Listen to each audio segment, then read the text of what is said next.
Box is green. Restream has us. Oh, jeez. I need to turn my mixer sounds off. My Discord. Okay.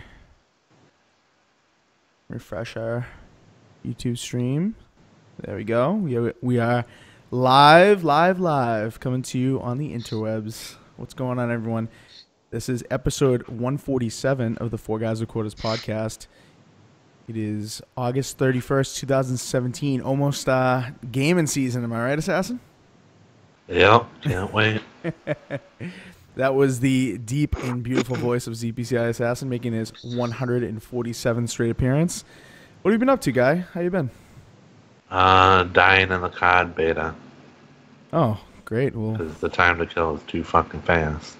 Oh, coming right out in not even a minute into... Oh, actually a minute into the podcast with that expletive, but doesn't matter. We do that on this show. If you don't like it, then I don't know what to tell you. Making another appearance in place of Zebra Fries, we've got TheJizel. What's going on? Yo, we got the names right and everything this time, so people will stop asking about the beard, but I still got the beard going, so let's get it on. Yep, Supersonic Station already in the YouTube chat asking Zebra looking hot again tonight, so... Appreciate it. Already getting that started. Last but not least, we have Italian Clownz. What's going on, bud? Yo, what's up? And yeah, we've got a few topics tonight to get through. It's been a slow news week, but we made a show out of it. So we're going to talk about the Call of Duty World War II beta that everyone is talking about on Twitter right now. Very divided thoughts on such things as time to kill, weapon strength, recoil, map layout, and of course the new war mode that kind of emulates a little bit Battlefield, but not really. But, of course, we'll be giving our thoughts on that. I'll be giving a little summary of my thoughts on Destiny 2 PC beta, because I believe I'm the only one who's played it. And you're not going to like it if you're a console player, because it is a conundrum why I got the Xbox version. But I will be playing with friends on Xbox, so I am happy about that. But we'll talk about that a little bit. Of course, we will bring those both into a little bit of a topic about why Activision hasn't talked much about the Xbox versions of these games. I don't know why they're holding back on details such as HDR, 4K, that kind of stuff, but hopefully we get that stuff soon. Talk about why Lawbreakers, I guess, sucks because people aren't playing it. Less than 500 concurrent players recently this week, so not doing well on PC. Talk about rest in peace, Nintendo Miiverse, no longer going to be a thing on the Wii U or the 3DS as of November 8th, I believe, of this year. Not even 5 years old for that service. Really, really sad, but we'll get into the implications of that. What else we got? Oh, Battlefield 1 DLC really quick. Assassin will give us a rundown on that. And, of course, we'll talk about the news about Sea of Thieves supporting a really weird amount of resolutions and frame rates and all that kind of stuff. Real quick, because I know I've been talking way too much.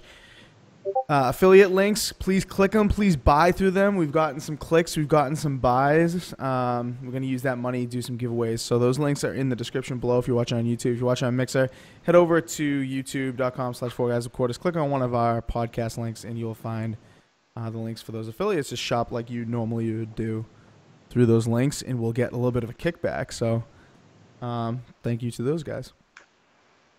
So, Assassin, here we go.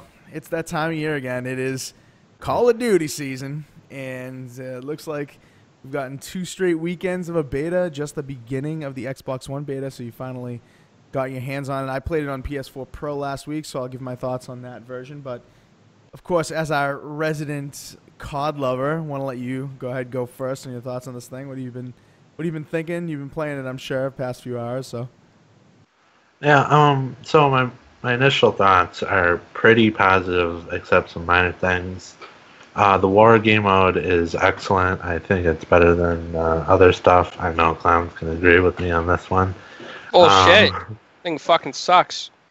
I love the objective aspect of it. Call of Duty needs something like this, except maybe Call of Duty players can't comprehend objectives. due to them sitting in their spawn and shooting at rocks and other players. Apparently, when I was playing with Bear Claw today, he saw someone trying to wall run. No, stop it. Yeah, that's what he said. He was looking at the wall and trying to jump or something, and then he was running around with the bazooka, whatever it's called, rocket launcher. But I mean, overall, I mean, the game sounds good. Like, the guns actually don't sound stupid. Grenades sound excellent when they're going off. There's a good amount of variety of stuff in the beta with some maps and stuff. The only bad things I've seen are the maps are too small. I mean, you could, like, throw a penny across the map, and, have it land on the other side. And then the time to kill, I swear a tissue could survive longer than your actual player. Yeah, I mean, a lot of people have been complaining about that on Twitter. A lot of people like it, a lot of people hate it. I don't know how people are so divided on this thing, but thus is Call of Duty, right? Yeah. I agree with you on that time to kill. I think it's way too fast. I think it's way faster than Black Ops 3. I don't know too much about Infinite Warfare. I didn't play too much online for that. But Black Ops 3 was my favorite of this generation for online multiplayer for COD. And I thought the time to kill was good on that. Way too fast on this for some of the guns. Hopefully a little bit of an adjustment on that. If you are listening to this podcast and you are a submachine gun player, then you will be very happy because the submachine guns are strong. The Type 100, the PPSH, have made their return to the Call of Duty franchise and are excellent weapon choices. The assault rifles, what is it, the STK? That gun's pretty strong. Did you try? No recoil whatsoever. Yeah, way too straight on the firing. But thus is Call of Duty yet again. Yeah, I didn't try out any of the LMGs. I tried out some sniping, but sniping's OP in COD anyway. There's a little bit of an aim assist this time around, right? Yeah, only if you're in the mountain division. Right. So, yeah. That's kind of it. Xbox One does have HDR, even though they didn't announce that, right? Yep. And PS4 Pro plays at around like 1620p, something around there, floats around there a little bit. They try to lock it, but I don't think it's exactly locked because if you are Call of Duty fans, you'll probably remember that Infinite Warfare is like variable frame rate. I mean, resolution, sorry. Frame rate's locked at 60 this time again. A little bit of a dip here and there I've seen before on like score streaks and stuff. But it looks awesome on PS4 Pro, and I hope that's how it's going to look in the X, but we haven't heard anything, so. People are asking in the YouTube chat, open beta when? Are they going to do an open beta? People want to know. I don't know if they're going to even do one. I'm sure they will, but probably closer to release. I don't think they're going to open it up this time around, right, Assassin? I don't think they'll have another beta between now and launch, maybe on PC, because they said they were open to it. Mm-hmm. But if they were going to open it, it'd probably be for the last day, which is going to be Sunday and then going into Monday. Well, I mean, they should probably announce that because, I mean, I understand they're trying to get people to pre-order the game, but I think more people are asking when it's going to go open than like making that decision to pre-order it, to be honest. Yep. Clownz, you said right from the get-go, we kind of opened the topic, you said it was shit. So. This game is trash. I don't know what they're thinking. Like, I feel like, I'm going to be honest here, I feel like they pulled the textures in this beta from Ghost. Like, it reminds me of Ghost, the textures, the buildings. Like, if you go back and play Ghost and then play this, it'll probably look similar to an extent. Mm-hmm. I feel like they copied some elements from Battlefield 1. I don't like the lobby screen at all. I think it's ridiculous, stupid, and retarded. And yeah, no, I don't like it. I don't like it at all, man. I can't get into it. War mode sucks. Every time you try to do an objective, like nobody knows what the hell they're doing. They just sit there and they just camp, and they just man, it's terrible. Sorry for saying the retarded word. I can't stand the game. I really can't stand it. It's the worst Call of Duty I've ever played. World at War is more polished than this game.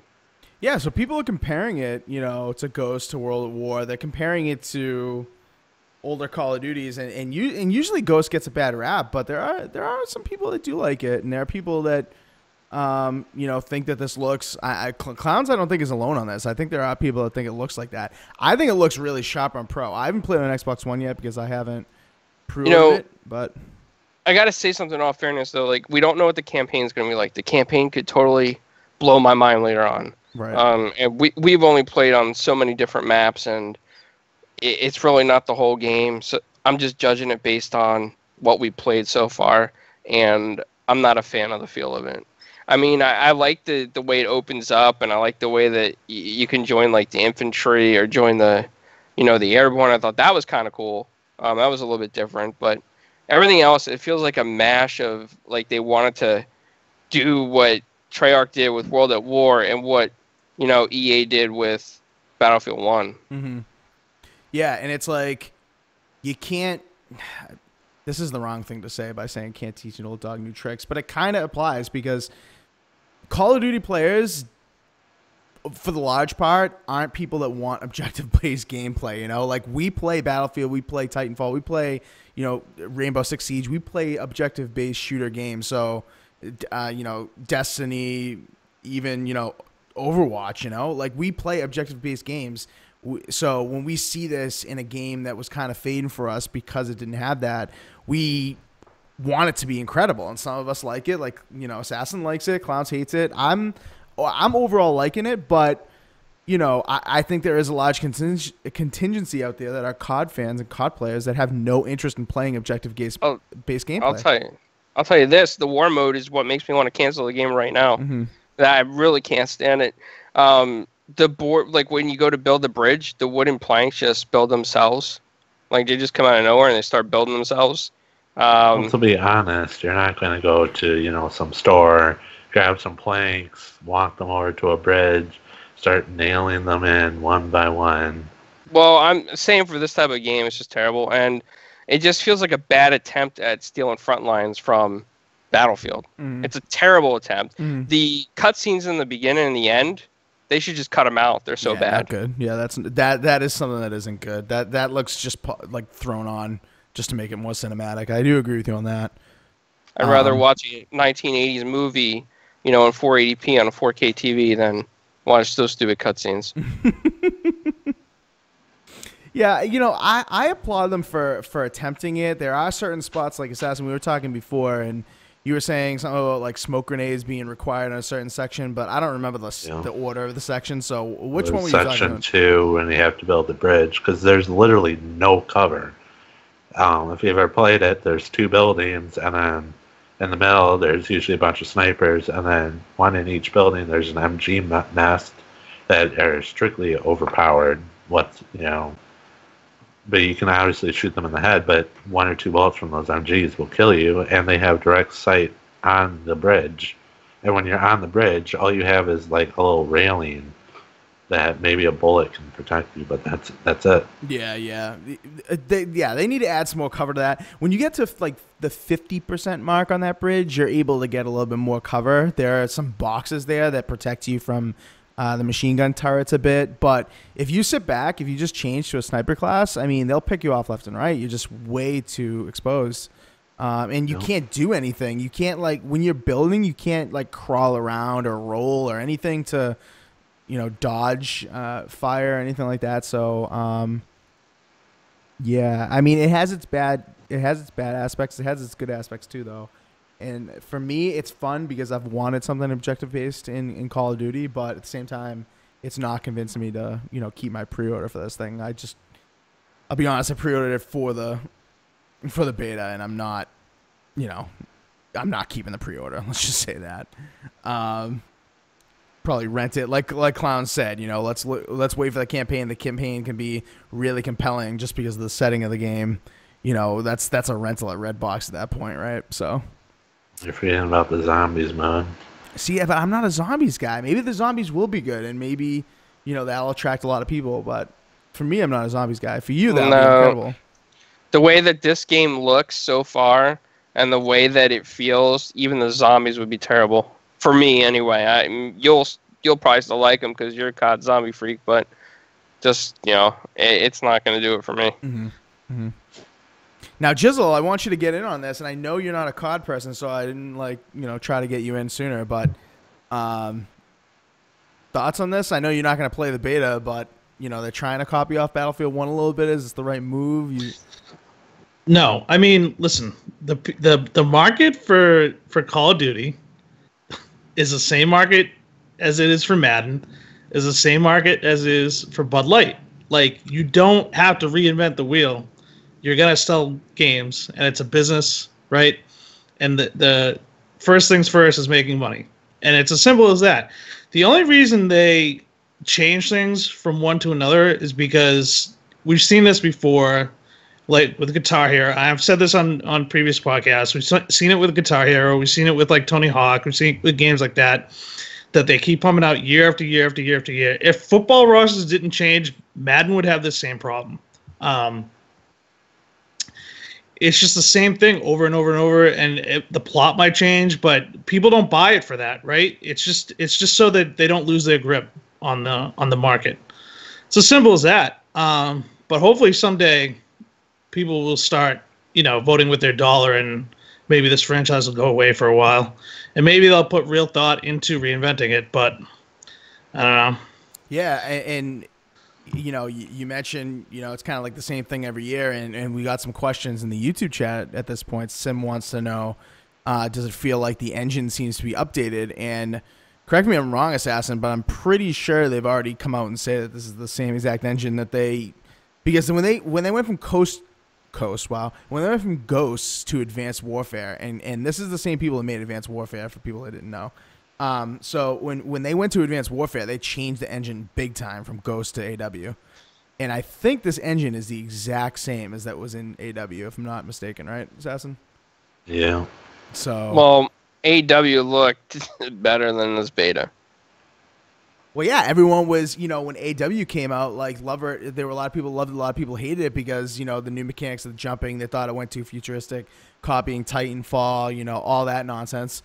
But now they're finally going back to World War II. That's what people have been clamoring for. And, kind of like what Jizzle says, if you're getting the same engine, you're essentially getting the same game. It's not, this war mode has changed because, you can use tanks. There's a linear progression of like, of objective points, and they're substantially different. I mean, you got to give them that each point is very substantially different. It's not, just like capture this spot, capture that spot, capture that spot. It is, different objectives, and it keeps you engaged a bit, but, like Jizzle says, I mean, it's the same people that, you sell Bud Lights to. It's like, they don't want that. Just sell them the same thing, and you're going to get those same people buying the game. It's not like people are saying, oh, well, I'm going to leave Call of Duty to play Battlefield 1 because those people, in my opinion, don't want to play Battlefield 1, so they're just going to keep playing COD. So, it would be better for them. I think they should honestly move to like a subscription model and just put out the game is just Call of Duty. There's nothing else. Like, anytime they do upgrades like this, it's like different content packs. So then it's really just like you play the game or you don't, right? And you subscribe or you don't. And it's pretty much that. I mean, yeah, but how much would you charge for that kind of thing? Because look at, only certain games can get away with that, like, World of Warcraft, stuff like that, where they're constantly, updating it, keeping it fresh, making sure the bugs are all polished out and stuff like that. Activision isn't going to worry about that. You know what I mean? Real quick, just to let you guys know, we're getting some comments in Z Black Rider, so what's up from Mixer, and Quick says should be 4 guys with beards, and I gotta say I agree with him. Just to let you guys. Why am I not seeing the chat? Oh, there we go. Jeez, it's because I have it the window in such an orientation that I have to click a separate button to see the chat. So it should be 4 guys with beards. Actually, yeah, everyone does have a beard. Quick, I think. Assassin, I think you have the weakest beard out of everyone, but maybe it's me nowadays. I don't know. But yeah, maybe we'll consider changing the name. Who knows? Yeah, but the usual person in my slot does not have a beard. That's true. She could draw one on. She's huge into makeup, Chicks are doing that these days. No comment. All right, Jizzle, really quick, back to what you were saying, because that's an interesting thought about COD going to kind of like a subscription model. How much would you charge for that kind of thing? Because you can't charge $15 a month. No one will do that. $10 a month, probably not. You know, what's your number on that? I don't know. I'd have to think about it. It does get kind of tricky because, you know, they release the content on a yearly basis. So it's like you'd essentially be subscribing to access in between for no reason. But on the flip side, that's also great for them too, because if you got people that are canceling subscriptions in between like content releases, they're just pocketing that extra money. They didn't actually do anything extra. So I don't know. I'd have to think about it. It's a lot more complex. It's just they would save a lot from like manufacturing and marketing and all that type of stuff, because it would just all be baked into the subscription. And I wouldn't have to talk about how stupid the game is like, every time a new one comes out, because it's just the same thing over and over and over, because there would only be one real game, right? And everything else would just kind of be DLC. So I'd have to think about it, but yeah. I would think there would be like some sort of upfront cost potentially, where you get all the base content, and then, you know, maybe you could do it one of two ways. They could do like a subscription model for some people, or one-time charges for certain content for others. Yeah. Yeah, I don't know. So, go ahead, Clownz. Jizzle, to elaborate on your idea, are you thinking like the same game engine for a long period of time, and then like new characters added in that could work in that engine, DLC in that engine, and maybe split it up a little bit between like World War II servers, Advanced Warfare servers, stuff like that? That would be ideal. Like if you keep things on the same engine, you know, it's more, what's the word I'm looking for? Dynamic, I guess. Like you don't have to worry about how this content pack will clash with this content pack and vice versa. Right. They could do engine upgrades, you know, every so often, maybe like 3 or 4 years. I don't know how often they upgrade their actual engine. But in that case, you'd essentially be getting remastered versions every time they upgrade the engine. Right. I think that's a great idea.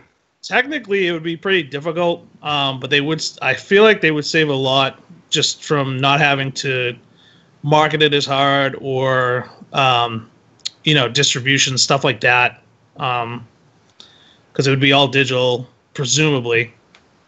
But I don't know. I'm not like a business guy, so I'm not an expert on this, but right.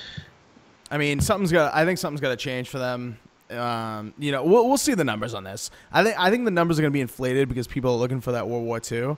But let's see the numbers like 1-2 months in, when there's a lot of big, you know, heavy hitters out saturating the market. You know, once the initial, you know, glamour period, the honeymoon period, if you will, wears off, you know, they will see the real numbers on this thing, and I don't think it's gonna sustain as much as people think it will. I think people will get that glamour and then of getting World War II, the boots on the ground, as everyone says, and then it'll be over. So who knows? Interesting thoughts. We got to move on because in the interest of time here. But another Activision game has a beta right now, albeit only on the PC, and I got a chance to check it out on my I would say pretty good gaming rig. I mean, I have a 1070. It's one of the higher end 1070s, albeit, you know, but it's a 1070. And I have an overclocked, you know, i7 6700K, so a pretty good processor. You know, I have a good machine, and you know, not the highest end thing, but good. And I think it looks incredible. Honestly, I think the game runs extremely well on PC for a company, a franchise that's never been on PC. I think it plays extremely well, and I think a lot of console gamers are going to have a hard time. If you have a gaming PC, you're gonna have a hard time. You're probably gonna buy it twice. Let's just be honest. I'm not gonna buy it twice because I wasn't hugely into Destiny 1. But if you were even moderately into Destiny 1 and you're picking up Destiny 2, you have a rig that can run this. You know, at 60 FPS, you know, highest textures and all that. On PC, it looks amazing. It really, really does. And I can't say enough how awesome the keyboard and mouse input feels on this thing. I've said before, and this is why it hurt me back in the day to not like Destiny 1, because I thought the gunplay was just awesome. You know, top-notch gunplay on Destiny 1. On Destiny 2 on PC, feels right. It feels really, really good. And I think, you know, there's been a few people talking. Let me see if I can get this up really quick here. There's been people talking. Kotaku has an article, you know, like or love Kotaku or hate Kotaku, I don't know. But Kirk Hamilton, Kotaku, said Destiny 2's shiny PC beta underlines a difficult choice. And he goes on to talk about, and here's a little bit of an image they use here. My console friends, you know, I'm up on this ledge here and you guys are down there. And it's true. I mean, the PC beta, he talks about playing at 100 plus FPS, and I played at 144 FPS. And it is just quite an experience. I dropped it down to 60 just to check it out. And I think it's just amazing. It looks amazing. It feels amazing. The shading, the colors, the textures, that stuff's all improved, even over the PS4 Pro version that we played back in. Was this over a month ago? I think, right? Was the Destiny 2 beta? Yeah. So, I mean, this guy played on some similar specs. Oh, he has a GTX 1080. I have a GTX 1070, but nonetheless, I mean, you think console people are gonna make the switch? Assassin, have you been watching any streams? It's a glorious 60 FPS at all in Destiny 2? I saw a YouTube video here and there when it was shown in 4K, just because I was curious. But I mean, as much as people love Destiny, I don't see it taking off on the PC crowd. Mm-hmm. So I don't think they will switch. I mean, some of them might. Some of them are nuts for the 60 FPS, but those hardcore guys, I don't think the community will be as big. And for me, you know, it's, you know, I sound like, you know, some people have been saying in the chat that I'm a spec snob and I'm, you know, I'm bragging or whatever. But, you know, truth be told, 30 FPS on Destiny on the PvE elements, I'm totally okay with that. You know, I enjoyed very much playing with these guys on the beta, trying to play with Jizzle when it worked. You know, playing with a bunch of friends both on PlayStation and on Xbox. But, you know, truth be told, 60 FPS, 144 FPS, you know, that smoothness along with, you know, ultra textures that you know aren't in the Xbox version at 1080p.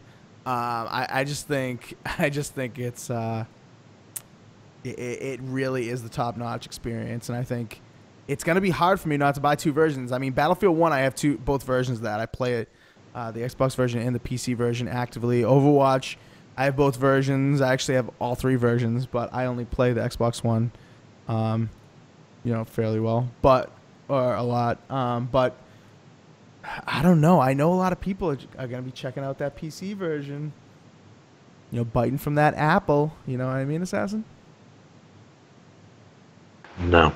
Okay, whatever. I will say, though, you know, Inferno, when I was at your house, when I went to PAX, I was impressed with your PC because it makes mine look like, you know, yeah, exactly like that. And it just makes me wonder, you know, and this is a thing that I kind of want to tie the Destiny thing in the COD thing together. Like, Activision hasn't come out and said how the Xbox One X will perform, even how the base Xbox will perform with either COD or Destiny 2. Like, we don't know if Destiny 2 is going to have HDR on Xbox. They've said it's coming to PS4, and they, you know, vaguely in some interviews said that it will come to Xbox, but they haven't said that recently, and we never know when. But with the COD thing, like, we had to wait until the demo, until the beta to find out that it was HDR supported. Like, they didn't actually say that it was until, you know, people tested it, right? I mean, Nope. But with PlayStation, you know, yeah, I don't know if it's marketing dollars at work, but, you know, they're fully out saying HDR, you know, 4K upscaled, you know, they're doing 1620p, but, you know, whatever. You know, they're saying all this stuff, but Destiny 2, I just need to know how this is going to perform on Xbox One X, and I think Bungie has and Activision have a good opportunity to say, yeah, this thing's going to be awesome on both the Pro and the X, but they're just not giving us that kind of detail. And, you know, I didn't plug my PC into my TV to see if it was HDR supported, but I have a suspicion that it is because they said it was going to be at launch, right, for PC? Am I right about that, Assassin? Yeah, they like partnered with NVIDIA or something and brought it day one. Right. So, I mean, they're saying that about PC. Why can't they say that about console? Why can't they say, okay, the game launches in September, it's coming in November, or it's coming in October, or whatever? Why is it taking so long? We've seen this with Battlefield, too. It's like, you know, Battlefield 1 is finally getting HDR support when they said it was going to have it at launch, so. Yep. You know, I don't know what's wrong with these companies. Activision in particular is suspiciously quiet about Xbox resolutions, HDR, you know, advanced features that the Xbox has that they just won't come out and say that they'll do that. So I think that's a reason why people may go over to PC, because they know what they're going to get. They see what they're going to get in this beta, and if it performs to their liking, which it does, it's they know exactly what's coming. Xbox, they don't know what's coming. They don't know if Xbox One runs at like 720p at launch, 1080p, if the X runs at 1440p, whatever. They don't know that stuff, and it's frustrating. But so let me ask you a question. So you're asking if you think, like, you're asking us if we think Xbox people will go and get a gaming PC to play this game because it runs so much better on PC, or are you asking if people that have both would play it on a PC? Right. That's the question. I don't think Okay. Xbox people are going to build a rig, because if they were going to, Yeah, they definitely would have, not. They would have already. It Yeah, would have come right. to that already. But people have gaming rigs sitting around, or rigs that can play games, to a certain spec. Maybe not like anything crazy, but like something like mine, maybe a little bit weaker. Like, people are buying laptops with 1060s in it, and a 1060 will play Destiny 1080p, medium settings, 60 FPS. So, I think for people that have both the options, the PC or the Xbox One X or even the PS4 Pro, whatever you game on, I think that console players if it's their main, they're always going to go to the console first. I don't think that the intensity is going to make them say, okay, well, my PC can handle it, I'm going to get it on PC, because they'd have to get a whole slew of new PC friends if they mainly play on Xbox or PS4, always with their friends. And that's really the thing that really Activision has bit themselves in the ass with, that is because they released it only on console last time around. PC people couldn't, or people that had both couldn't really form friends on PC that they'd play this with. And, they're more inclined to stay on console because of the social aspects. You're absolutely right, Clownz. That's me. If that wasn't a factor, I would definitely get on PC. No question. Because it just looks and runs so much better. And I can't believe how awesome the mouse input feels on it. Like, you can say that about any FPS, but honestly, you compare Battlefield 1, you compare Overwatch to Destiny 2 on the gunplay, it just feels so nice to use the mouse on this game. It's hard to describe without actually feeling it, but if you went to E3 and tried it, or if you're going to PAX West, I'm sure they're going to have it there. Z Black Rider in the Mixer chat says that it's a stretch. The Scorpio's a nice rig, and I agree. I think the Scorpio's awesome, or the Xbox One X now. I think that's awesome, but people are, especially since the PC version comes out later, I think people are a little apprehensive about, waiting for that PC version or getting it on Xbox One X. And like, are people going to get it on Xbox One X, see if it meets their standards, and be like, oh, that didn't run as well as the PC beta, I'm gonna get rid of that and wait for the PC one? Probably. Right, exactly. That's my thing, because So what? Sorry, one thing Clown said that I want to kind of point out was, Clown said people, are gonna be like, oh, I have a PC that can handle it. No, people that have a PC that can, quote unquote, handle it. If your PC is only handling it, like, you're not probably going to do it, right? This is like a debate about whether or not you're doing it with a high-end PC or a console. I'll clarify that with the high-end PC. Okay, max sure. settings. And so if we're going to go with that debate, I don't know. Me personally, like, screw my friends. Like, I'm playing an FPS on PC. You know what I mean? Like, it's but the problem one that requires friends. Yes. So, Assassin, please go on. That's a good point. So, like, if you want to, play some Crucible, which is the PvP, strikes, missions, raids, other stuff. I mean, that requires people. The raids don't have matchmaking. I mean, you have these, things that can put you with other clans, but, you need certain items or something. I don't know how it works, though, but you need people that to invite. So how does this... I don't understand, because I didn't play Destiny 1, and the beta just didn't work for me. But from what I could tell, you don't need to... Like, you can just jump in, right? No. You can't? You need to go in as a group? Yeah. Well, there's matchmaking, but not for all the things like the raids. There is no matchmaking whatsoever. Now, in Destiny 2, there's like some clan thing where you can join a clan that's going to do the raid, but I mean, it's not going to be as fun as, if you got a bunch of your friends to do a raid than just with a bunch of 12-year-old squeakers.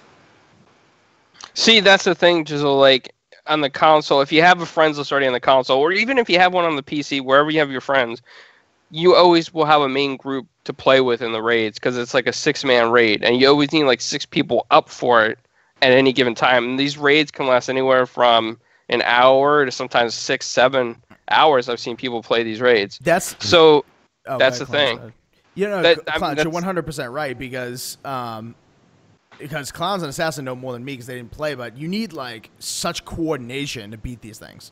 It's not like something you can just jump in with randoms and depend on them. You know what I mean? The coordination requires people that you know. Well, I'm making friends then, because I'm sorry, like, computers, like, if I had a computer, and we're talking about first-person shooter, that machine was made for first-person shooters. First-person shooters came up on the PC. I'm sorry, anybody who loves GoldenEye, like, it really just doesn't cut it. It's not the same as Half-Life or any top-notch first-person shooter that was on the PC back in the day. The PC is just, like, way advanced.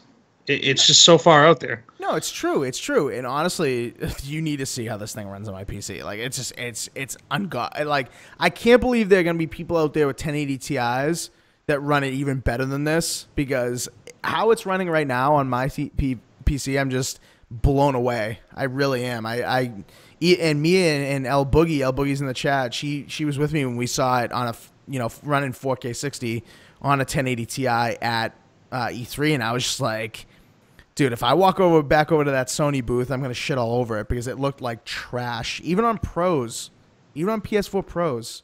Well, the Pros are worse than the X. So but that doesn't. But that's the thing, because Activision isn't forthcoming about what they're gonna do on the X, and whether or not it's gonna be above and beyond the PS4, because maybe of marketing deals they have with Sony. That, like, we don't know. Like, you just don't know. Are you gonna buy it on the X? And then you're going to get your X. Well, this thing comes out before the X comes out, right? Because Destiny 2 on the PC comes out, what, October? Almost at the end of October. Like at the end of October. The X comes out a couple weeks later. What are you going to do? Are you going to wait because you don't want to buy it twice and buy it on the X? You're probably not going to wait. So I feel like a lot of people are very impulsive, and they're just going to get it as soon as they could possibly get it. Like, look how many people complain about the Xbox, quote-unquote, not having games. They're buying, like, whatever new games come out every week, and they're just, like, blowing through them, right? So that's going to happen. But, I don't know. What was I going to say? Oh, the funny thing about all of this is, from a technical perspective, there's absolutely no reason why, at this point, a console can't be as powerful, if not more powerful, than the top gaming rigs. Because if you think about it from a technical perspective, right? Gaming PCs are PCs. You're running a computer. There's a lot going on in the background. If you take all that same hardware, dedicate it to just running games, you're gonna get higher bandwidth. You're gonna get higher performance. Right. So it's just comical to me that, like, marketing and things of that nature would get in the way of them putting out a superior product on consoles. you know, when they could be. There's no. It doesn't seem like if the X is really as powerful as they say it is, there's no reason why they shouldn't be putting out something comparable on that platform. And the PS4 Pro, I don't really want to get into because like it just seems like so inferior on a technical perspective than the X. But if the X is as good as they say it is, it just doesn't make sense. Right. It just is mind blowing to me that because my gaming monitor is 1080p, you know, high frame rate gaming monitor, and it's so obviously with a 1070 I'm gonna hit 1080p for 144 FPS. Like that's not really that big of a deal, you know, performance wise. I'm not saying like Destiny 2 is so efficient that it hits that. It's just that, you know, the point I'm kind of trying to make when I say those numbers is that the Xbox One X is going to come out and it's going to do Forza 7 at 4K 60. It's going to do, you know, Rise of the Tomb Raider, which is used to benchmark video cards at 4K 30 or 4K 60, like not enhanced visuals, right? It's going to do Assassin's Creed Origins at like 1800p, you know, open world game, but it's not going to do Destiny at 1080p 60 mark. That doesn't make any sense to me, and that's why I'm thinking that its marketing deal's getting in the way. Like, they just can't come out and say that it's going to be 1080p 30, because if they come out and say that, there's going to be people with pitchforks. You know what I mean? They can't come out and say, oh, sorry, on the X it's going to be 1080p 30, sorry. You know, or 1440p 30, sorry. You know, when all these other games are doing 1080p 60 modes. Like, these other games are doing multiple modes, right? You can go in, you can do 4K, or you can do high frame rate. You know? And it goes to the point you kind of said, Jizzle, right? Yeah, and I mean, this is why this mid-console thing is terrible, too, because, like, how do we get here, really? Like, we're going to be having these systems are supposed to top out at 4K 60, and now we're having games that it's like you might be able to switch your settings. Like, this is what I hate about the PS4 Pro. I own a PS4 Pro, by the way, so hopefully no one's like calling me an Xbox fanboy or anything, but whatever. But you know, a lot of the 4K games on there that I've played, you usually get the option between 1080 60 or maybe I guess 1440 60 or 4K 30, and it's like, really, you got to be kidding me. This is like going back to people debating whether it was better to have a 720p TV or a 1080i. Like, what are we doing? Like, why did we just skip all this? It just doesn't make sense to me.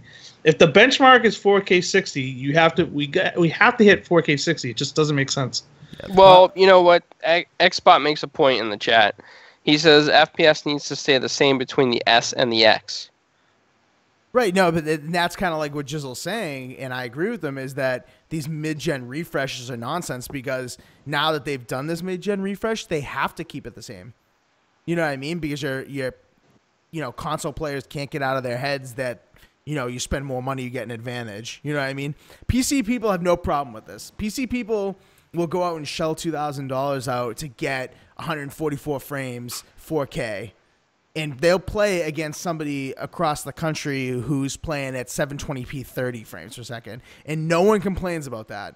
But in the console space, if one mid-gen refresh model has an advantage on anything, people will bitch about it.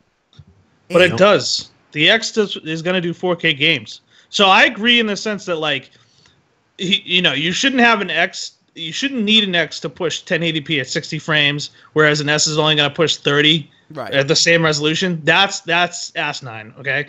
But, like, the thing I don't like too is just having to choose between lower frame rate at higher resolution or higher frame rate at lower resolution. Like, it just doesn't make sense. Like, that's not what I bought the system for. It's not like the spirit of having them release a system like that. Like, the whole point of Microsoft holding off and releasing this X is so you didn't have something like the PS4 Pro, which comes a year earlier but has that issue, right? But at the same time, you know, the best move for them to have made was just hold off. And this is going to sound a little crazy because, the 360 and the PS3 were kind of aging rapidly, but it would have probably made more sense for them to hold off releasing the One or the PS4 just in general and just made the full leap to the next generation. Right. Like, I would have rather had that than have where we're at right now, and it just sucks. But the problem is people want sorry, not to interrupt you, but on that point, people want the newest thing. So if that happens, people are just going to abandon the Xbox One brand and go to whatever the next thing is, Xbox 2.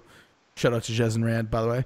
But they'll go to the next thing, and then they'll abandon that. So what? They've wasted all their money with all the investment into that? Well, what I'm saying is, in that scenario, that those systems aren't even out yet, right? Like, let's say the 360 and the PS3 went on for maybe a year or two longer before the One and the PS4 came out, but the One and the PS4 are true 4K consoles at that point. Right. That's so much better than them releasing, and I'm going to use Xbox as the example here because it's a little crazy. I mean, the PS4 Pro was obviously too early, but the Xbox One released, it was this big-ass box with the Kinect thing, and then they stopped shipping it with the Kinect thing, and then next thing you know, they have the S, and then a year later, they're coming out with the X. It's just like, it's really insane. It's like an iPhone. Like, I'm buying a new console as often as I'm buying a new phone. Right, and people buying consoles for stability, if they wanted to keep upgrading, they buy a PC. To that point, I agree with Xbot in the YouTube chat. Like, people buying consoles back in the day, that console would last you like 7-10 years, not 2, and then there's a Pro, and then 2 more, and there's a PS5. You know what I mean? It's just. Granted, I don't think this is gonna happen again. I think by the time, and that's the one good thing maybe I'll say about this mid refresh. I think because they're doing this now, by the time they release the true next generation, it's going to be. Like, we won't even be having this debate, right? It's going to be 4K 60, constant, every game. Like, it'll be an expectation that can be fulfilled across the board. But, I mean, man, it's just not a good time. It's not a good time for console gaming because of that. And all the hottest console games are now coming to PC. You see what Microsoft's doing. You're seeing, all the hits, Forza 7, like all the exclusives are coming to PC. So people are going to compare the X to the PC, and people are going to say, like, okay, like, I've got my $500 Xbox One X. It's powerful at this point, but I've got a PC that can run that better. They're definitely going to get poached. Same thing with Destiny. It's going to happen. It's going to happen. All right, in the interest of time, we must move on. That kind of diverted, but if you have a PC, it is open right now. Get the Blizzard app, or what was formerly called as Battle.net. And you can play the PC beta without, unlike the Call of Duty beta, you can play the PC beta of Destiny without buying it or pre-ordering or whatever. So go do that, because I think today is the last day. They may have extended it to tomorrow, but you never know. I don't think they've officially announced anything. I could be wrong. But if you're listening live, go play it, because see how your PC can do. Maybe it'll do well. All right, Assassin. Give us the lowdown on Battlefield 1 DLC coming to premium members on the 5th of September, which is quite possibly the worst time for this thing to come out. Best time ever.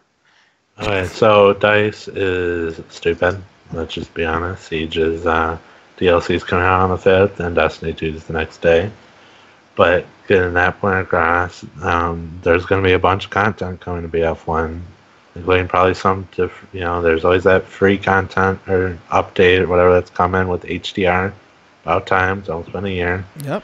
And then, so now we're getting, if you have premium, you're getting like 6 maps, like 11 guns, some melee weapons, some vehicles, a new horse class, doohickey. I saw that. A bunch of achievements, camos, fun times to be had. In Russia. Yeah, the maps look pretty good. We're running a slideshow right now. Really, like snowy maps. Kind of harkens back to the day of the good old days of Battlefield Bad Company 2. Am I right, Jizzle? Bro, we need Bad Company 3 badly. I remember when I won't go too crazy with this topic, but I remember when they unveiled Mirror's Edge 2, people were like Some people were literally crying. If they do Bad Company 3, I'm probably gonna shed tears. Like that's the game that's probably number one on my list that I want. But they said they're coming out with a new Battlefield in 2018. They've already announced that, so it could be. I'm getting ready. Get that clean Xbox ready, right? Bro, I will be so happy. No, that's inappropriate. Watch it just be Battlefield Hardline 2. No, don't you dare say that. Don't you dare say that. Wow, that's awesome. I want a Battlefield Hardline too. Let's play some Hardline sometime. No, listen, I would also take, and this is gonna sound foolish, but I would also take a 1944 remaster. Yeah, I knew you were going that direction. I knew it. I knew Love it. Love it.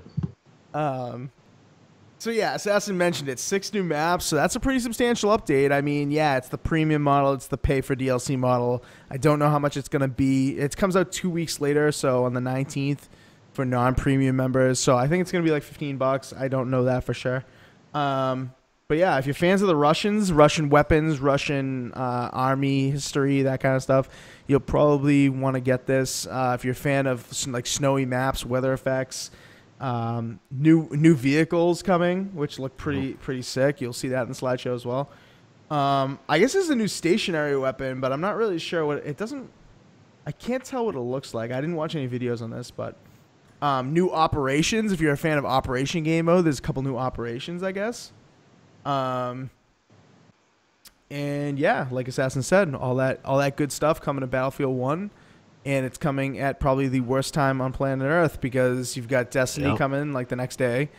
You've got the Siege update, like Assassin said. So if you're an FPS fan, all these games are getting new content, and there's just not enough hours to play them. So, but I will be checking out this Battlefield 1 update for sure. I don't know, with Destiny, I don't know. I mean, I do have Destiny pre-ordered and looking forward to playing that. But this does come out the day before, right, Assassin? The 5th, so yeah, at least one day of Battlefield 1, right? Yep. Clownz, thoughts on this real quick before we quickly move on? I just think, I don't know what these big companies are thinking. You got, Assassin already pointed out the Siege update, Battlefield update, and then you got Destiny the next day. It's like everybody knows that Destiny is going to be the most active out of the 3. So it's going to take players from those communities. Yep. You're right. But everybody will buy them all, though. That's true. Everybody will buy them all. And you got to consider that Battlefield 1 has just gotten on Xbox specifically, has gotten a new influx of players because it's gone to the vault. So if you have EA access, you have access to Battlefield 1, but you don't have access to Premium. So you'd have to buy that, or you could buy this DLC separately for, I believe, $15. But I could be, as I drop something on the floor, I could be wrong about that. But yeah, so you probably, if you have EA access, then you've already gotten the game. So $15 is a small price to pay for a DLC of this substance, I would say. But you guys are right. Destiny 2 is where it's at. And let's move on from this shizzle. Quickly, a topic that maybe not quickly because we may get into this a little bit, but Clownz wanted to talk about this, and I agree it should be talked about because this is kind of scary for people that are Nintendo fans. Miiverse already being shut down by Nintendo. It's not even 5 years old. By the time it's shut down, it'll be less than 5 years old that Miiverse on both 3DS and Wii U will be shut down. So Nintendo is full on abandoning anything that's not the Nintendo Switch or the SNES Classic at this point. And yeah, which is kind of interesting because they just released the 2DS XL to kind of keep people interested in the handheld market, but they're getting rid of a pretty big feature on both the Wii U and the 3DS. So you could say nobody plays the Wii U anymore, but you're wrong about that. There are a lot of people that still play that, and yeah, it kind of makes me personally. I don't know where Clown's going to go with this exactly, but me personally, it makes me just wonder about the stability of Nintendo's online services and community services, and whether or not they are really seriously dedicated to maintaining such services for as long as they should be maintained. I mean, heck, look at Madden, look at NBA 2K, look at games like that have pretty much gone obsolete, and everyone knows it when the next one comes out. And those servers are maintained for quite a long time. So there are companies maintaining their stuff for an appropriate amount of time. And here's Nintendo getting rid of a service on the Wii U, which still has a lot of active players on Splatoon, Mario Kart 8, Smash Brothers. There are games that still get a lot of play, and they're already getting rid of a huge online feature. Clownz, I don't know where you're going with this, but I want to let you go ahead and talk.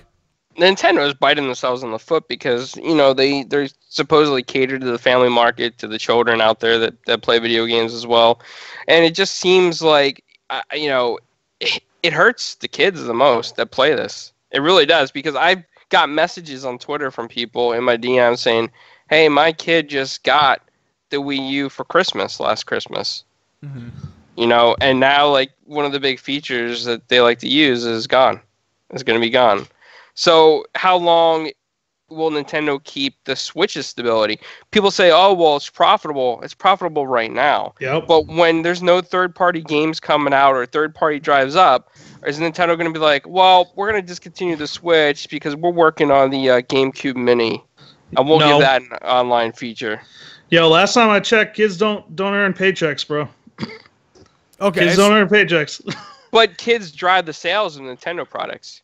They tell their parents, hey, this is what I want. I want that 3DS, Mom. I want that 3DS, Dad. And what do they do when something new comes out? No, it's true, yeah, but I don't know. But like I said in kind of like opening this topic, Jizzle, there is quite a huge contingency that still plays online games in the Wii U, and now you're shutting a service down that enables, matchmaking a bit on Wii U and the Miiverse.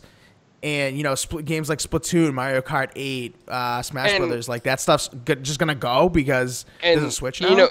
It's not just the Wii U, Jizzle. It's the 3DS also. And the 3DS is still doing well. And there's kids all over still buying that. So let me I'm going to make a rare sports analogy, I think, here. Okay. Mike, remember when the Red Sox signed, let's see, who is it? Your favorite player, Kyle Crawford? Yep.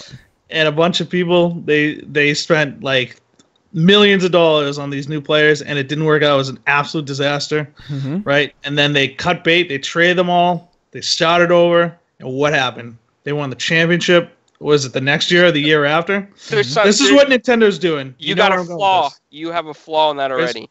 Where's the flaw? The 3DS was phenomenally successful. I understand that the 3DS is successful, but they're cutting bait with the Wii U, and I think if the 3DS has to be a sacrifice in that, I think it kind of makes sense to them because they might see the writing on the wall that the Switch is going to cannibalize that market. Because look, it's a handheld and it's a console simultaneously. If you divert the market, if you push the market all towards one product, you can consolidate your business. You can consolidate your player base. Right, and then they can really start ramping things up for the Switch. It's unfortunate. Like, I'm not gonna lie, when they have to make decisions like this, but if they approach it correctly in the long run, look, they've already released a number of good titles in the first few months of the Switch being out. They're off to a good start. If they can build off that momentum and redirect these resources that were being used on this dying product, let's just say it how it is, towards something that's going to be sustainable going forward, then I think it's really a good move in the long run. The only other thing I want to say is, Clownz, the third party for the Nintendo Switch, like, nobody cares about third party for the Nintendo Switch. Let's just be honest. If you're playing third party games, you're on an Xbox or you're on a PlayStation. But I think once the first party dries up on the Switch, right? Once the Mario stuff dries up, and the Mario Kart reboots dry up, and everybody's like, "Oh yeah, I got Mario Kart 8 Deluxe. I don't need the next iteration, Mario Kart 8 Deluxe 2." They're going to be looking at third-party stuff like Bethesda and even Oxenfree's coming to the Switch. So they'll be looking at that kind of stuff. And if there's not a whole bunch of it out there, it's not going to hold itself in the market anymore. It's going to start going down in value just like the Wii U did. And the other thing is, Nintendo may be trying to push people towards a Switch because it's one product and it is portable, like you said. But there's one big difference between the Switch and the 2DS XL and the 3DS XL and all that stuff is that the 3DS and the 2DSs are a lot smaller. So like kids that go to like kindergarten or first grade, second or third grade can bring it in their lunchbox and play. But a parent's not going to let them bring the Switch with them to school because it's, one, it costs more. Two, it's easily more breakable than the others.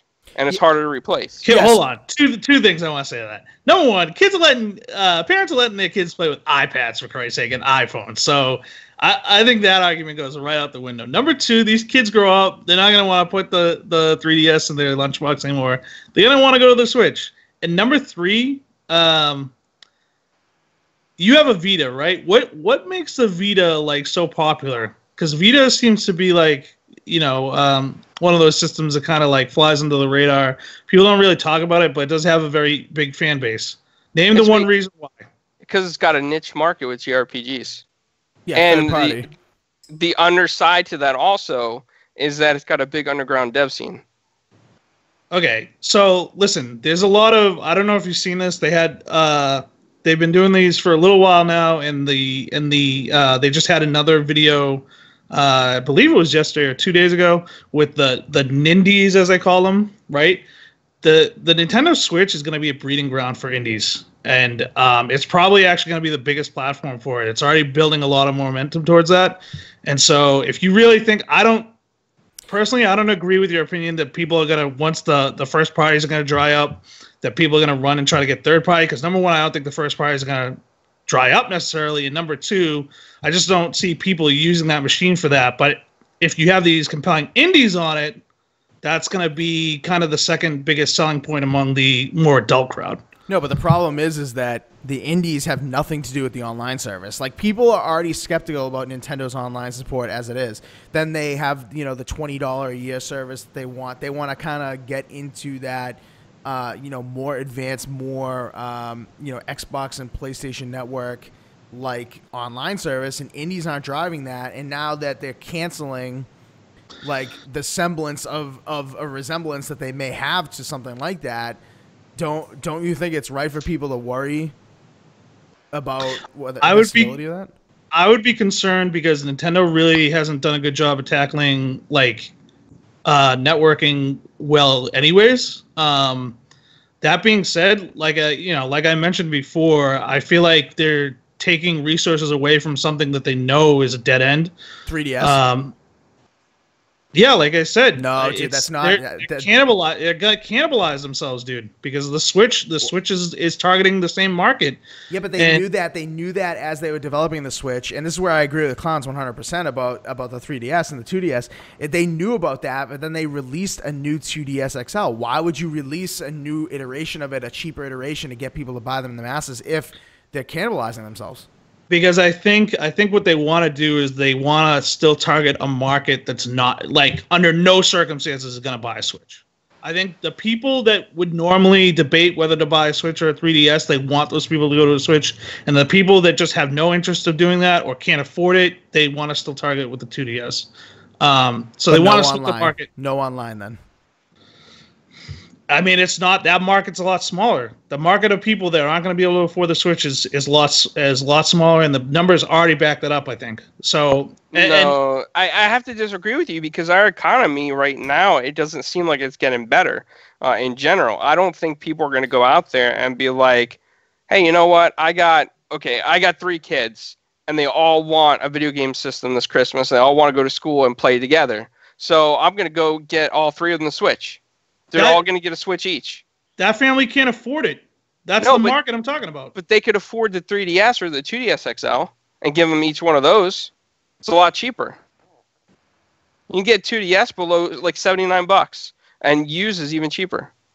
What I'm saying is, the people that can't afford to, the people that have a decision like that and clearly can't afford to give all the kids a Switch, right? Nintendo wants to target them for the 2DS. Okay, they want to get rid of the 3D altogether, clearly, right? Because it's not the reports that it's not good for kids and all that. And it's also cheaper to build the 2DS, I'm sure. So they're trying to target those people down there, and everybody else who can afford the Switch and make that jump. They want them to go to the Switch. ideally, they really want as many people to go to the Switch as possible. But if they're going to have it both ways, they're going to want to split the market in terms of that so that it's clear-cut, like binary, pretty much. You can either afford it or you can't. Now, the other thing I want to say is, in terms of the Switch, the one encouraging thing would be if they are going to shift resources to the Switch networking stuff, hopefully they realize that launching without a virtual console was a big mistake, and that should be priority number one. And, hopefully that's what their strategy is. That's just going to be a cash cow if they get there, but I guess we'll see what happens. But I don't know. It sucks, but it is what it is. You think the resources towards maintaining a service like Miiverse on a handheld is taking up the valuable resources that would be needed to shape up what the Switch is missing? Under normal circumstances, I'd say no. If it were any other company we'd be talking about, I would say no.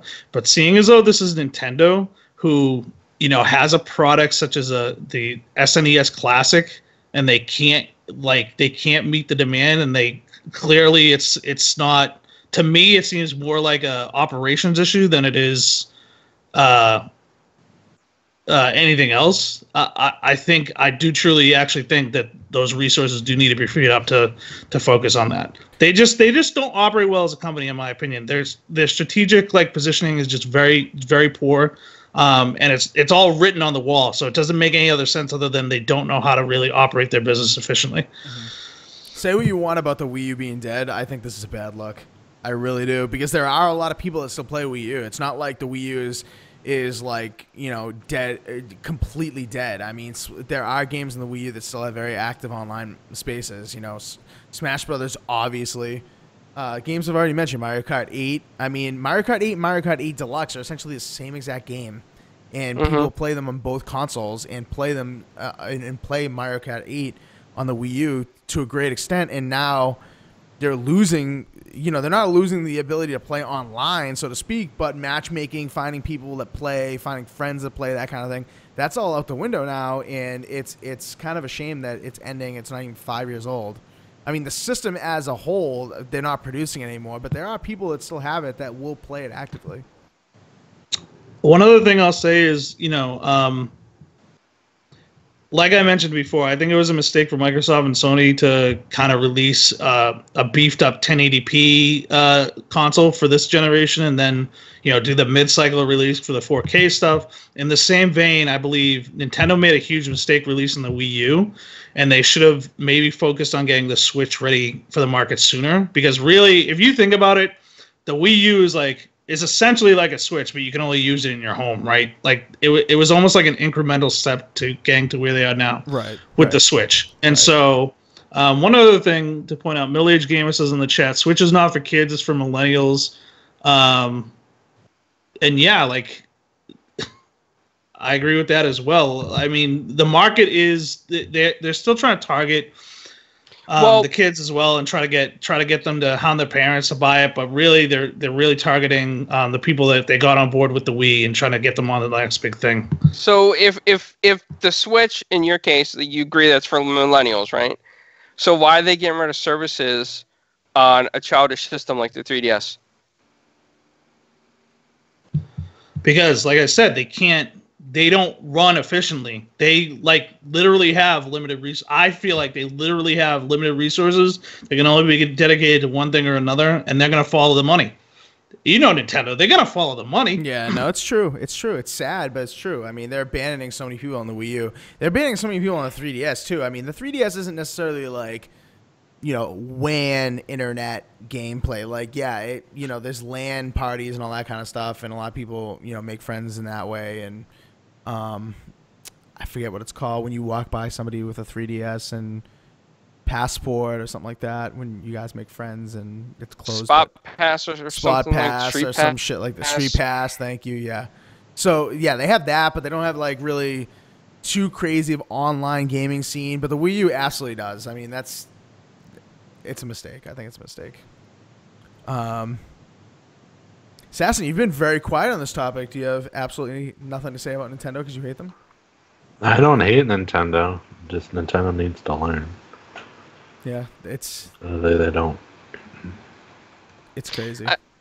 I mean, I think the 3DS had a pretty solid online ecosystem. I liked the way that it was designed and what they were trying to do.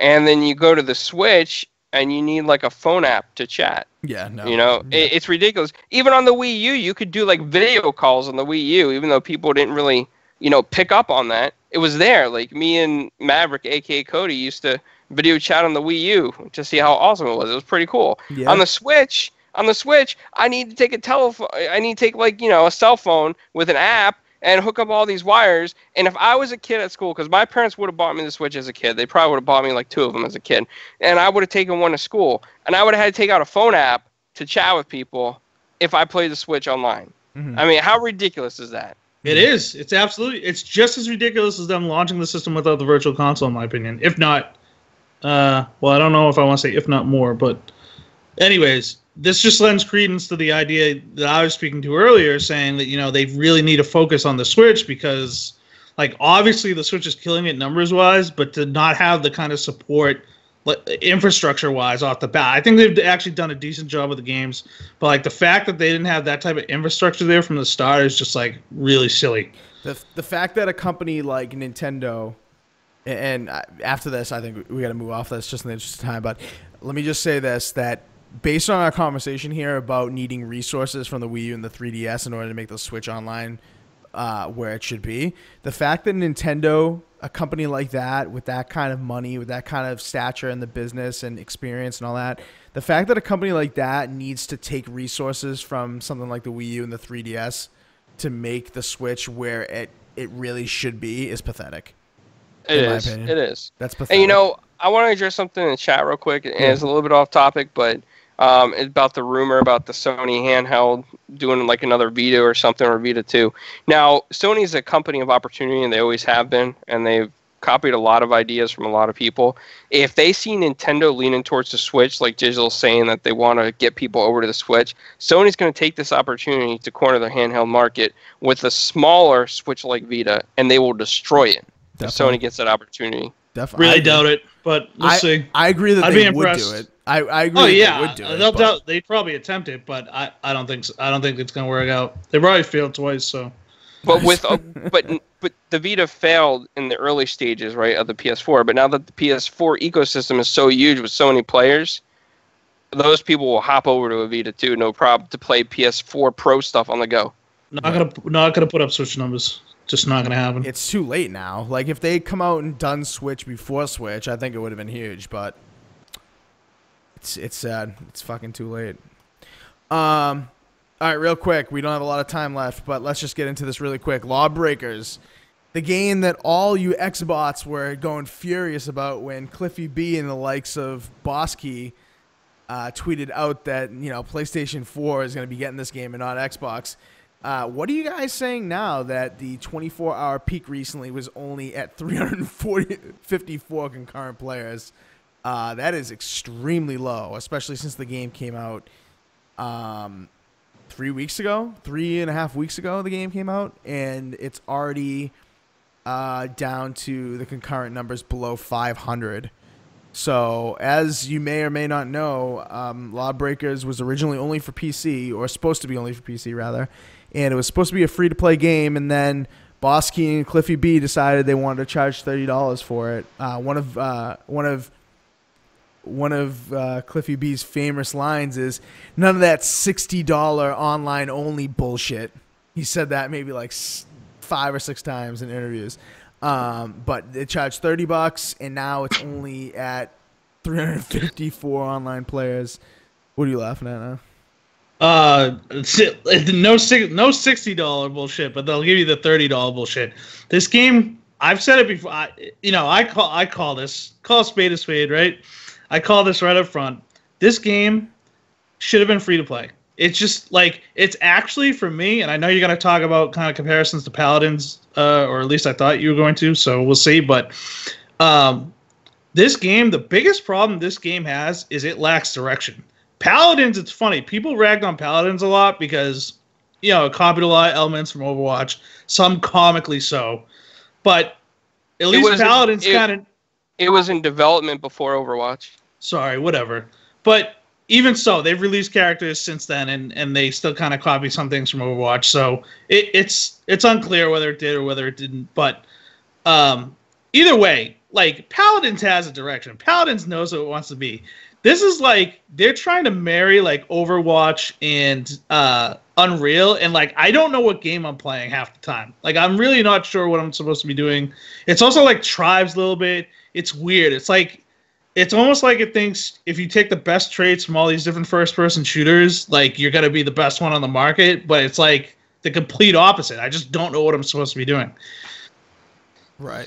And somebody Prophet actually pointed out that these are only PC numbers, and I agree these are PC numbers, but the PC was supposed to be the market for this game. PC was what was being marketed at trade shows, PAX East, PAX West. Like this game's been in the taking mind share from PC gamers for the past couple years now. People have been at least aware of Lawbreakers, and it's been hyped up. It's been shown at a bunch of conventions, and now 3 weeks later, the game has taken a big nosedive. I mean, it opened out of the top 100 on Steam, so it didn't start off too well because people played the beta and realized what Jizzle just said, that has absolutely no identity, and the characters have no identity. The game has no identity.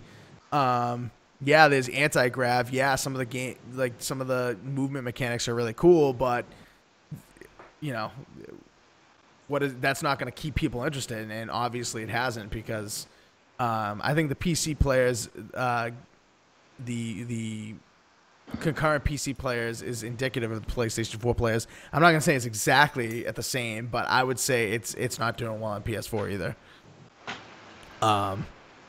And the funny thing is, I wasn't gonna buy this game. The only reason I actually have this game is because I'm kind of been a sucker for stuff that Limited Run has been putting out lately, and they gave digital copies. But oh man, it's pretty much exactly like I called it. It's unfortunate because I think they had like a good approach going in, but it just lacks so much direction. Overwatch's big problem, in my opinion, right now is it's too popular, and like people have too much to say about the direction they're taking, but this is the exact opposite.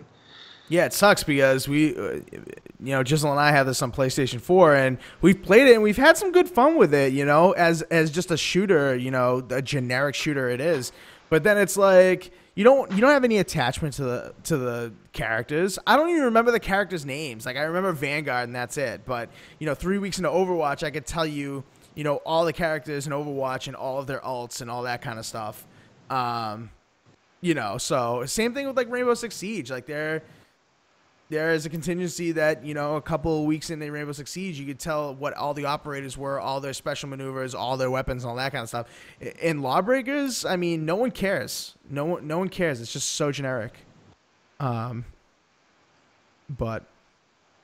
they should have just to be ironic, should have just like given it a generic name, like a funny generic first-person shooter. Maybe Lawbreakers is one. Maybe that's what they were going for. I don't know. Yeah, but do you think that his ego has anything to do with it, though? 100%. Like, I think. Yeah, I do. Yeah, I think probably. Good, Clown. Sorry, bud. Yeah, I mean, like when I talked to him on Twitter, not that long ago, we talked back and forth a little bit, and then he made it a thing. Like he's like, at least I'm a god on game creation, and I don't need a fedora. I said, well, at least fedoras look better on me. So, I mean, the guy's like a huge ego trip, right? He's just a huge ego trip. People don't like that kind of crap. And once it comes to Xbox, or when it does come to Xbox, because he's so desperate for sales, it's going to be shunned. It's not going to get any acceptance from the community. It's going to do what Titanfall 2 did, unfortunately. It's going to flop on the Xbox One. Dude, this game flopped worse on both PS4 and PC than Battleborn. That's sad. Yeah. Battleborn's a way better game. Battleborn, the only problem with Battleborn is it literally released the same week as Overwatch, right? Overwatch, yeah. You know what? Honestly, I agree. I'd rather play Battleborn than Lawbreakers. So sad, but it's true. I think it is a better game. But people were all pissed off because Lawbreakers had Cliffy B. Cliffy B, shit talked Xbox and scorned Xbox, and rightfully so. You should be pissed at Cliffy B. But he said he could do that to me because he said in the tweet to me, it's because he's a god of game creation. Right. Yeah. You've created a game that can't even get 1,000 players concurrently on PC. For a platform that the game was made for. It wasn't made for PlayStation 4. They tagged that on the end because, you know what, honestly, I bet you they knew the writing was on the wall. They had to tag on a console. And they didn't even do it for the console. They subbed that out to port it. So it's not even like Boss Key did anything for the console version, as it were. He essentially... They essentially supplied the assets to some other company to port it over. So, if this was a PC game, first and foremost, people may say, oh, it's more popular on PS4. And it may be, because there's, I have a PS4 and I got it, so am I a sucker? Probably. I'm just game sharing with Jizel, so, he may be a sucker for just collector's editions. But, there are people out there that bought it for, a little bit of interest. They had a little bit of interest and they just grabbed it. So we may be suckers, but, I mean... You're getting to such low numbers that you're looking at like matchmaking problems, like waiting minutes for Lawbreakers matches. And I feel bad too because I don't like to see any game fail, and I don't like to see any dev at any studio have a risk of losing their job or not be able to make a sequel to something. But you need to be level-headed. You need to be humble when you're coming out with a new IP, and you need to reach everyone. Not just egotistical community. Right. No, I don't necessarily agree with that, but if you're going to talk shit, you need to back it up. Like, honestly, this is going to be a weird analogy, but if I say Tay what's the first thing that comes to mind? Yeah, Chocolate Rain. Have you ever heard any other Tay song? I never, to be honest with you, I've been so out of loop, I don't even know who Tay is. I thought you said Taser. Okay, well, either way, people who know that song, right? It's a one-hit wonder. And the same thing happened in games. Just because you made Gears of War doesn't mean you're just, like, gonna shit fire. It's just, like... Assassin's laughing at me now, but, like, it really is true. Like, not everything you're gonna put out is gonna be gold. It's just as simple as that. Dude, he's doing restaurants now. Like, that's how desperate this guy is for money and attention. He's now in the restaurant business. Who are you talking about? Cliffy B. No, I thought you meant Tay Zonday. Look it up. Look it up, dude. Look it up. He's in the restaurant business. I'm telling you.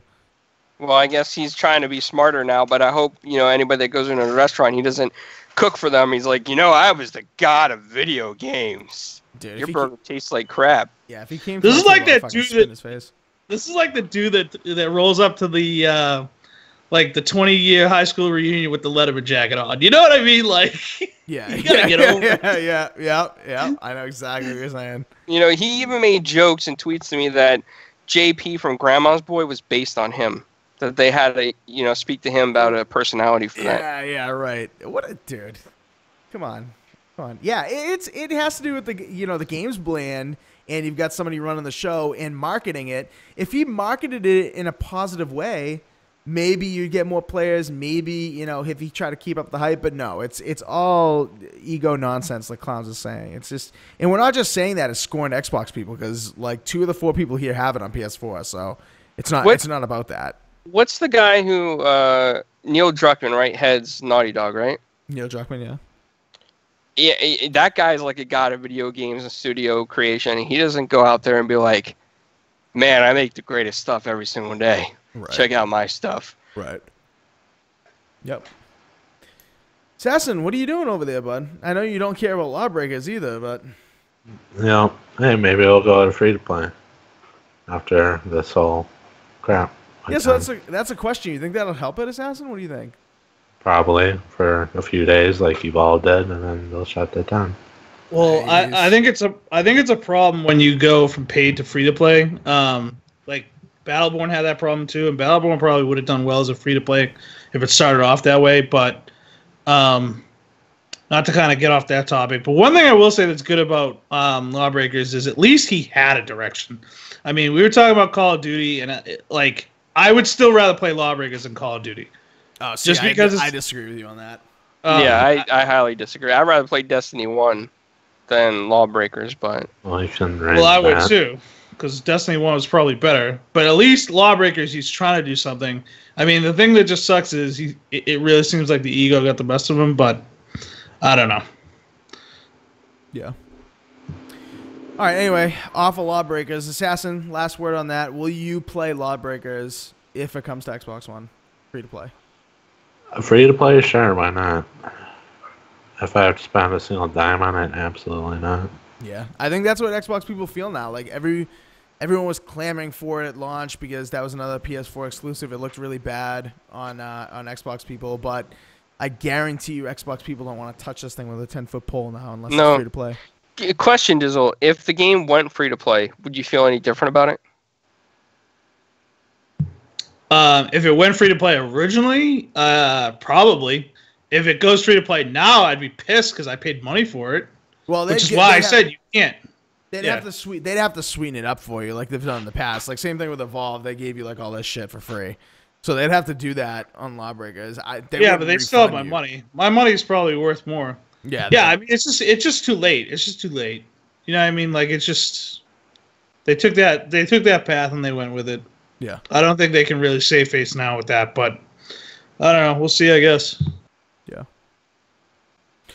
All right, and we will end the show with the triumphant return of Weird News of the Week, which is a segment we came up with a couple months ago, and we haven't done it in a while because, to be honest, there really hasn't been a ton of weird news, but this certainly qualifies. Sea of Thieves, I guess, I mean, I don't really understand this.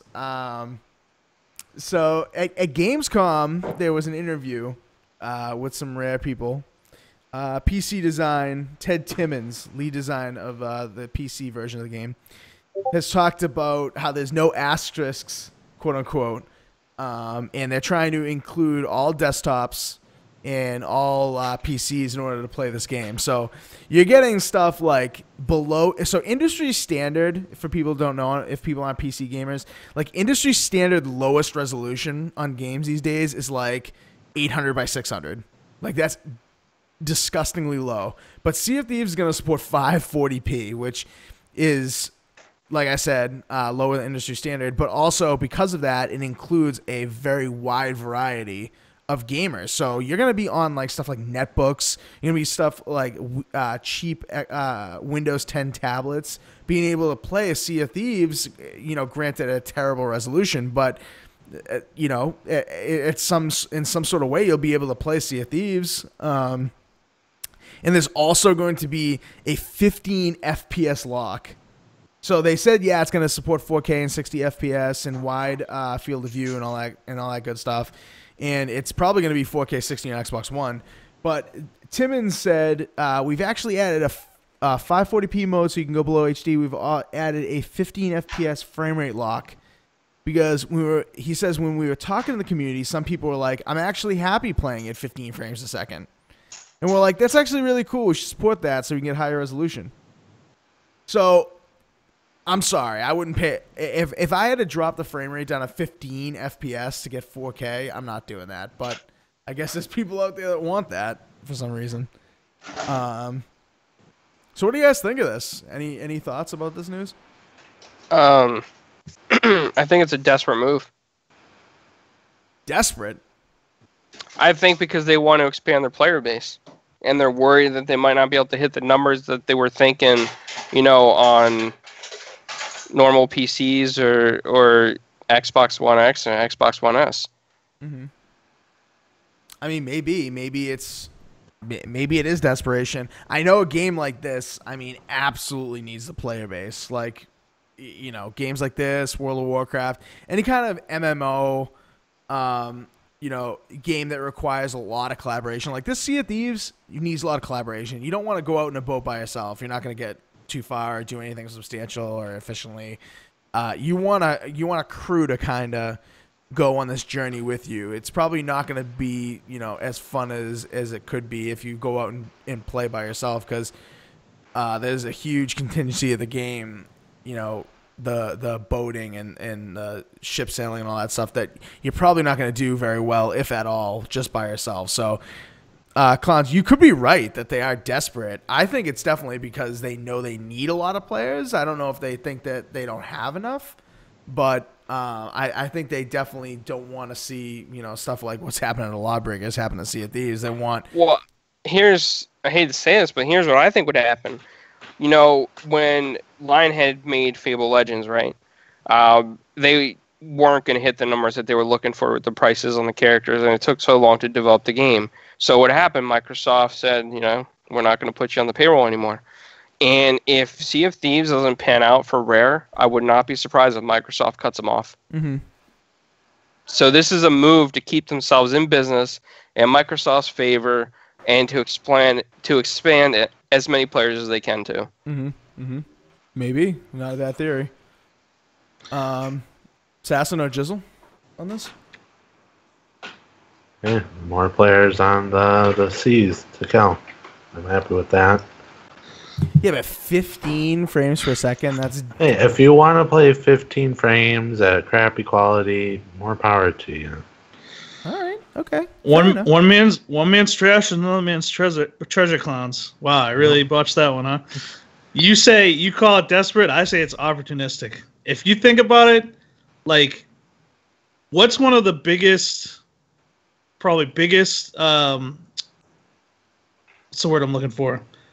Advantages that Minecraft has going for it. It's you can play that game on like any platform, any specs, and so I think they're trying to take the same approach here. The one thing I will say that will not be good is if they are prioritizing this over something that makes a lot more sense, like say, I don't know,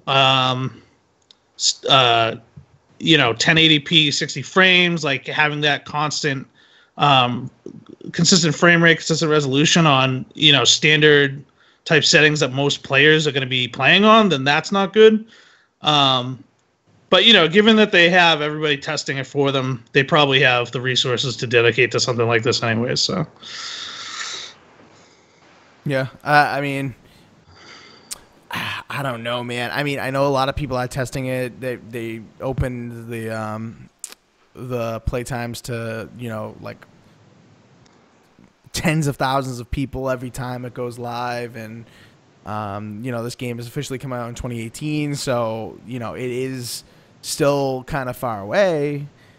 So I think there is room for them to kind of hype it up a little bit more than it's already been hyped, and I think E3 was a positive showing for the game, not only on the floor but also in the presser when Microsoft showed off a lot more that you can do and more like campaign-y, I guess, aspects of the game where you actually do a lot of missions and it's not just like roaming around like drinking grog and slapping each other's ass.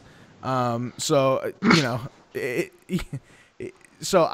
don't know if necessarily at this point in time they're absolutely desperate, but they could approach that time if the game doesn't hit. And so I know, Clownz, you've been playing it a lot in the test time, so you probably have the most experience with the game, and I know at certain points of the play times you've been very frustrated about content and whatnot. So I respect that opinion 100%, and I definitely think that it is possible for them to them to be desperate for players, but friggin' 540p and 15 FPS desperate. Yeah. I mean, I'm saying it because everybody saw them. Okay, I can't really talk about everything I played on it, but right. You saw them play it, at E3, and you saw them play it, and they streamed it on Mixer and stuff, and they imagine playing that what you saw consistently as if you would play Call of Duty or Rainbow Six Siege or Titanfall 2 Horde mode or Gears of War 4 Horde mode. I mean, it's not gonna ideally last. Right. But Clownz, this is not like they're not trying to aim for like your typical player with this type of thing. Like most people are gonna be playing this on an Xbox or whatever. Like They're trying to do two things, right? They're trying to target a market that might not exist. They're trying to target people that would never normally be into something like this, or even have the capability of playing something like this. And they're trying to draw up PR. It's as simple as that. I mean, it's just like they're trying to mostly drive hype for a game that might not exist otherwise, or might be overshadowed by other stuff coming to the market at around the same time. So, and that's why they're doing the betas too, and they've been showing this game so much at like E3, Gamescom, everything like that. A lot of people are already sick of this game. I don't blame them, but you got to look at it from their perspective. They're trying to drive up any hype they can, and they're certainly pushing it. Well, yeah, I mean, this news is definitely hype, but I do appreciate your point about the contingency. I can't believe I'm saying that word so many times this episode. It's gonna become a drinking game, for God's sake. The contingency of players that don't have any other games to play on the hardware they're using. Like, if you have a netbook, you're not playing any games that are even close to this. But now that you could potentially play Sea of Thieves, albeit at 540p and maybe 15 FPS, like, to me, that's not a favorable position. But if you don't have an Xbox and you just have like this $80 or $150 little PC that doesn't really do too much, or you have a really old PC and now you're grabbing that crowd. Oh yeah, I got a great idea for that crowd. Go buy a 2DS. Well, yes, okay. I mean, well, they're killing out the 2DS, remember? So yeah, I'm saying the $79 one right now because of Mario Kart 7. Yeah, they just the regular flat one or whatever. Yeah, there is a group. There is a a lot of I want to say excitement over stuff like and this is going to sound really crazy because like I said, we're not the target audience for this, but a lot of people are going crazy over stuff like Doom running on like a printer or a smart microwave. Like, people literally are porting Doom over to like tiny screens on their microwaves, and they're porting like Quake over to the web browser. And this is just like a very similar type thing. It's obviously not to the same scale as that, or it's not, it's not a very niche thing like that. But like, this might be where the market goes in the future. Like, scale your apps, scale your games to perform well on a platform, and who knows like what the possibilities are going to be like for that going forward. I mean, it's really sure, but one thing you brought up, you said like a Nextbook or something, Inferno. The thing is, though, like, don't you need the Windows Store to purchase the game? Yes, I believe you do. So maybe they're targeting like Assassin, who hasn't upgraded his laptop. Maybe Microsoft starts putting out netbooks, and now they got you doing double time, right? Now you're paying for the hardware, and you're paying for their games. Nice. Yeah.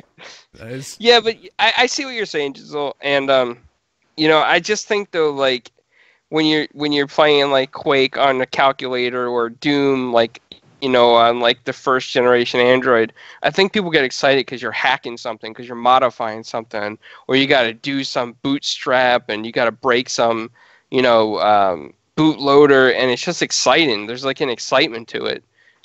With this, just going to the Windows Store and buying the game and playing on a low-end device. Yeah, it doesn't have that accomplishment appeal. It's just kind of like, okay, well, it works on a low-end device. Great, woohoo. Whereas that other stuff is just like, I can't believe I just did that. That's cool. And then it fades away anyway. I mean, that fleeting moment fades out. It's not like you're going to sit in front of your microwave and, get to the boss on Doom, for Christ's sake. You're just going to run it once and then it's done. Right, and that's a fair point. And I think, honestly, for this game, I don't think it's a good application of the concept. But if you think about it going forward, maybe this opens doors for future games and future applications of this type of approach. Where, let's say, I don't know, just to throw something out there, maybe you get like something like The Sims running on like multiple platforms like this on almost any device, right? And then think about the possibilities there. Like, The Sims is a game that's pretty The Sims is a game that's pretty universal. Yeah, he's behind you. And is really kind of would appeal to anybody. And you get that going at such a large scale where you can run it on anything and have anybody playing on anybody on any device, and you could see where that could kind of take off and really they could really run with something there. Yeah, I mean, if this works and they see, because they see who's playing at 540p, like they see, there are ways to aggregate that data to see who plays at what resolution, who plays at this. Like you see that stuff all the time on the net, so they're gonna see how many people play at that resolution or that frame lock or whatever. So I mean, if this takes off, I think this may become the new industry standard, because you've captured, like we've kind of all talked about here, you've captured a new audience that may not have been able to play the game before, or don't have good enough PCs, and they have old stuff, they want to try it out or whatever. But I don't know, it's just very weird to me when everyone's talking about like getting higher resolution, that they're talking about getting lower resolution. I mean, maybe it started out as a bad joke at a board meeting and said, hey, everybody's talking about resolution 4K. Let's see how low we can go. But in all seriousness, though, like the only advantage that I could see to this, right, and this could coincide with what JiZel was saying about the microwave stuff before, is that if you can get it to run in such a low resolution, and then you made it possible enough for somebody like, in the scene, like on the 3DS scene, to port this to the 3DS, even though they're not supposed to. If you just made it possible, imagine how much hype it would get, like on Kotaku, or imagine how much hype it would get on IGN. Oh, absolutely. Just for that. Absolutely. Yeah, and then any mind share is good mind share. So, I mean, even stunts, like look at, even like Sniper Ghost Warrior 3 or whatever it was, right? Then Assassin shat all over that game. But remember back in the day when they weren't going to offer the same amount of content for Xbox as they did PlayStation 4, like you didn't get the season pass right away for your same $60, and everyone was shitting all over that. But I mean, look how many people figure out that that was actually a game. Like there may be people that have PCs that can't run jack shit, that don't even know this game exists, but now they see, oh well, we're going to support your old hardware at 540p, and then they're like, oh wow, there's a game that actually supports this. Oh, okay. Let me boot up my Core 2 Duo and fire up some Sea of Thieves at 540p, bruh. Like there may be. I mean, I'm not gonna lie, it'd be kind of elitist if I could, let's say, dual load, like a hardcore Linux shell with wine, and then playing Sea of Thieves on like a Galaxy S8 on the train.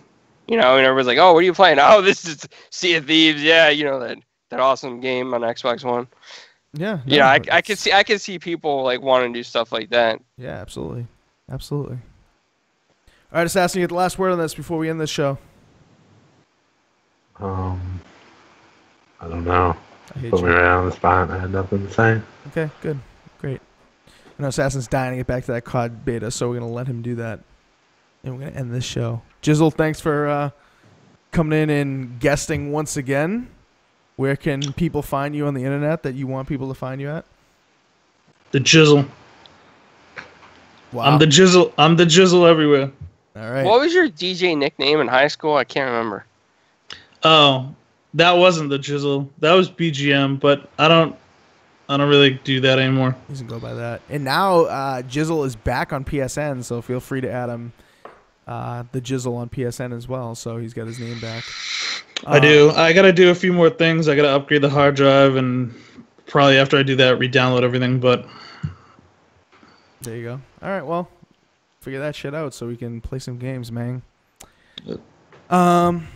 All right, yeah, find us, just like you search TheJizel to find him everywhere, search 4GwQPodcast, find us everywhere. YouTube, Facebook, Twitter, Twitch. Twitter, we're actually 4GwQPodcast, so if you're not following us there, you probably should find out what our goings-on are, if you will, because that's where we post mostly everything. And you know what, guys? We're on Stitcher. Stitcher actually considers us a partner podcast, which I don't know what that means, but they sent me an email saying we're a partner podcast.